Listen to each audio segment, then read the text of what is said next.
மத்தேயு 11ஆம் அதிகாரம். இயேசு தம்முடைய 12 சீஷர்களுக்கும் கட்டளை கொடுத்து முடித்த பின்பு அவர்களுடைய பட்டணங்களில் உபதேசிக்கவும் பிரசங்கிக்கவும் அவ்விடம் விட்டு போனார். அத்தருணத்தில் காவலிலிருந்த யோவான் கிறிஸ்துவின் கிரியைகளை குறித்து கேள்விப்பட்டு தன் சீஷரில் 2 பேரை அழைத்து, வருகிறவர் நீர்தானா அல்லது வேறொருவர் வர காத்திருக்க வேண்டுமா என்று அவரிடத்தில் கேட்கும்படி அனுப்பினான். இயேசு அவர்களுக்கு பிரதியுத்தரமாக, நீங்கள் கேட்கிறதையும் காண்கிறதையும் யோவானிடத்தில் போய் அறிவியுங்கள். குருடர் பார்வையடைகிறார்கள், சப்பாணிகள் நடக்கிறார்கள், குஷ்டரோகிகள் சுத்தமாகிறார்கள், செவிடர் கேட்கிறார்கள், மரித்தோர் எழுந்திருக்கிறார்கள், தரித்திரருக்கு சுவிசேஷம் பிரசங்கிக்கப்படுகிறது. என்னிடத்தில் இடறலடையாதிருக்கிறவன் எவனோ அவன் பாக்கியவான் என்றார். அவர்கள் போன பின்பு இயேசு யோவானை குறித்து ஜனங்களுக்கு சொன்னது என்னவென்றால், எதை பார்க்க வனாந்திரத்திற்கு போனீர்கள்? காற்றினால் அசையும் நாணலையோ? அல்லவென்றால் எதை பார்க்க போனீர்கள்? மெல்லிய வஸ்திரம் தரித்த மனுஷனையோ? மெல்லிய வஸ்திரம் தரித்திருக்கிறவர்கள் அரசர் மாளிகைகளில் இருக்கிறார்கள். அல்லவென்றால் எதை பார்க்க போனீர்கள்? தீர்க்கதரிசியையோ? ஆம், தீர்க்கதரிசியை பார்க்கிலும் மேன்மையுள்ளவனையே என்று உங்களுக்கு சொல்கிறேன். அதெப்படியெனில், இதோ நான் என் தூதனை உமக்கு முன்பாக அனுப்புகிறேன், அவன் உமக்கு முன்னே போய் உமது வழியை ஆயத்தம் பண்ணுவான் என்று எழுதிய வாக்கியத்தால் குறிக்கப்பட்டவன் இவன்தான். ஸ்திரீகளிடத்திலே பிறந்தவர்களில் யோவான் ஸ்நானனை பார்க்கிலும் பெரியவன் ஒருவனும் எழும்பினதில்லை. ஆகிலும் பரலோக ராஜ்யத்தில் சிறியவனாயிருக்கிறவன் அவனிலும் பெரியவனாயிருக்கிறான் என்று உங்களுக்கு மெய்யாகவே சொல்கிறேன். யோவான் ஸ்நானன் காலம் முதல் இதுவரைக்கும் பரலோக ராஜ்யம் பலவந்தம் பண்ணப்படுகிறது. பலவந்தம் பண்ணுகிறவர்கள் அதை பிடித்து கொள்கிறார்கள். நியாயப்பிரமாணமும் தீர்க்கதரிசிகள் யாவரும் யோவான் வரைக்கும் தீர்க்க தரிசனம் உரைத்ததுண்டு.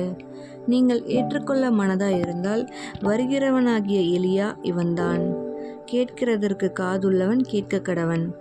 இந்த சந்ததியை யாருக்கு ஒப்பிடுவேன்? சந்தை வெளிகளில் உட்கார்ந்து தங்கள் தோழரை பார்த்து, உங்களுக்காக குழல் ஊதினோம், நீங்கள் கூத்தாடவில்லை, உங்களுக்காக புலம்பினோம், நீங்கள் மாரடிக்கவில்லை என்று குறை சொல்லுகிற பிள்ளைகளுக்கு ஒப்பாயிருக்கிறது. எப்படியெனில், யோவான் போஜனபானம் பண்ணாதவனாய் வந்தான், அதற்கு அவர்கள், அவன் பிசாசு பிடித்திருக்கிறவன் என்றார்கள். மனுஷகுமாரன் போஜனபானம் பண்ணுகிறவராய் வந்தார், அதற்கு அவர்கள், இதோ போஜன பிரியனும் மதுபான பிரியனுமான மனுஷன், ஆயக்காரருக்கும் பாவிகளுக்கும் சிநேகிதன் என்கிறார்கள். ஆனாலும் ஞானமானது அதன் பிள்ளைகளால் நீதியுள்ளதென்று ஒப்புக்கொள்ளப்படும் என்றார். அப்பொழுது தமது பலத்த செய்கைகளில் அதிகமானவைகளை செய்ய கண்ட பட்டணங்கள் மனந்திரும்பாமற் போனபடியினால் அவைகளை அவர் கடிந்து கொள்ளத் தொடங்கினார். கோராசினே, உனக்கு ஐயோ! பெத்சாயிதாவே, உனக்கு ஐயோ! உங்களில் செய்யப்பட்ட பலத்த செய்கைகள் தீருவிலும் சீதோனிலும் செய்யப்பட்டிருந்ததானால் அப்பொழுதே ரட்டுடுத்தி சாம்பலில் உட்கார்ந்து மனம் திரும்பியிருப்பார்கள். நியாய தீர்ப்பு நாளிலே உங்களுக்கு நேரிடுவதை பார்க்கிலும் தீருவுக்கும் சீதோனுக்கும் நேரிடுவது லகுவாயிருக்கும் என்று உங்களுக்கு சொல்லுகிறேன். வானபரியந்தம் உயர்த்தப்பட்ட கப்பர்நகுமே, நீ பாதாள பரியந்தம் தாழ்த்தப்படுவாய். உன்னில் செய்யப்பட்ட பலத்த செய்கைகள் சோதோமிலே செய்யப்பட்டிருந்ததானால் அது இந்நாள் வரைக்கும் நிலைத்திருக்கும்.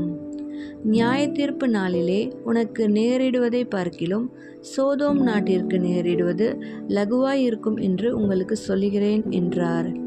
அந்த சமயத்திலே இயேசு சொன்னது, பிதாவே, வானத்துக்கும் பூமிக்கும் ஆண்டவரே, இவைகளை ஞானிகளுக்கும் கல்விமான்களுக்கும் மறைத்து பாலகருக்கு வெளிப்படுத்தினபடியால் உம்மை ஸ்தோத்தரிக்கிறேன். ஆம் பிதாவே, இப்படி செய்வது உம்முடைய திருவுளத்துக்கு பிரியமாயிருந்தது.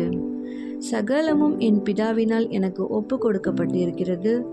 பிதா தவிர வேறொருவனும் குமாரனை அறியான், குமாரன் எவனுக்கு அவரை வெளிப்படுத்த சித்தமாயிருக்கிறாரோ அவனும் தவிர வேறொருவனும் பிதாவை அறியான். வருத்தப்பட்டு பாரஞ்சுமக்கிறவர்களே, நீங்கள் எல்லாரும் என்னிடத்தில் வாருங்கள், நான் உங்களுக்கு இளைப்பாறுதல் தருவேன். நான் சாந்தமும் மனத்தாழ்மையுமாய் இருக்கிறேன். என் நுகத்தை உங்கள் மேல் ஏற்றுக்கொண்டு என்னிடத்தில் கற்றுக்கொள்ளுங்கள்.